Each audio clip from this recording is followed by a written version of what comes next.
यह सफ़र है 2002 से 2025 तक का। कैसे एक सिंगल रिटेल स्टोर 12 से ज़्यादा स्टेट में पहुंचकर 400 प्लस स्टोर खोल लेता है और 50,000 करोड़ से ज़्यादा ईयरली बिजनेस करता है।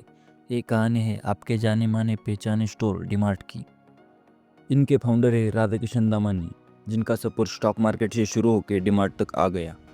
आज हम जानेंगे कैसे एक ट्रेडर जो कभी स्टॉक मार्केट में ट्रेडिंग करता था, आज उसका खुद का स्टॉक हम जैसे ट्रेडर और इन्वेस्टर स्टॉक मार्केट में खरीदते हैं। साथ ही समझेंगे डीमार्ट का बिजनेस मॉडल कैसे काम करता है और कैसे डीमार्ट इतना सक्सेसफुल बिजनेस बना।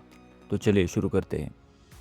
1980 से 1990 के दौरान राधाकिशन जी ने स्टॉक मार्केट में अपना अलग ही नाम बनाया। हर्षद मेहता के टाइम 1992 में जब लोग पैसा गंवा रहे थे, तब दमानी जी ने अपने शार्प दिमाग से शॉर्ट सेलिंग करके करोड़ों रुपए कमा लिए।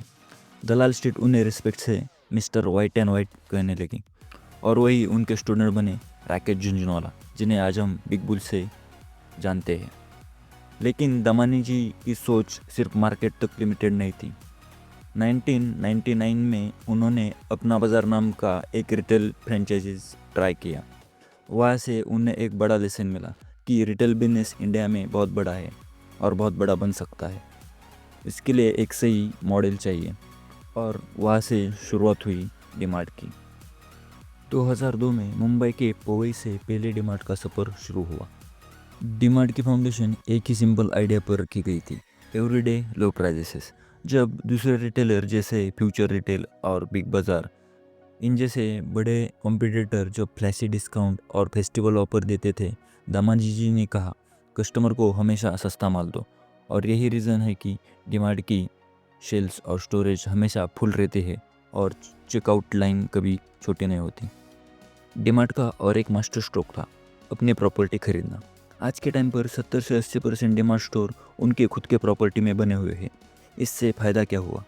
रेंटल का खर्चा ज़ीरो हो गया और वो पैसा उन्होंने और जगह पर इन्वेस्ट किया, जैसे कि एक्सपेंशन, सप्लाई चेन और कस्टमर को और डिस्काउंट देना।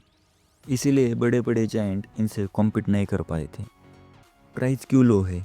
अब सवाल आता है, डीमार्ट के प्राइस हमेशा लो कैसे रहते हैं? इसका जवाब है उनकी सप्लाई चेन और bulk buying. DMart directly manufacture से बड़ा स्टॉक खरीदता है, इसलिए होलसेल रेट में मिलता है।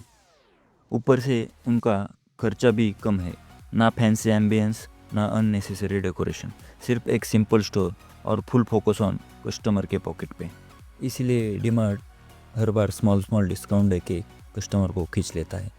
आपने बहुत सारे डीमार्ट्स देखे होंगे, ना कोई लग्जरी इंटीरियर, ना कोई शाइनी बोल्स, बस सिंपल एम्बियंस और शेल्फ हमेशा प्रोडक्ट से फुल रहते हैं। कस्टमर को जो चाहिए वो मिलता है और वो भी सस्ते में। और दमानी खुद भी एक वाइट शर्ट वाइट पैंट में एक सिंपल लाइफ जीते हैं, मिलेनियर होके भी ग्राउंडेड रहते हैं। इसी सिंप्लिसिटी मॉडल से और डिस्काउंट की वजह से हमें डीमार्ट भरे हुए दिखते हैं। 2017 में डीमार्ट का आईपीओ आया। इशू प्राइस थी सिर्फ 300 रुपये।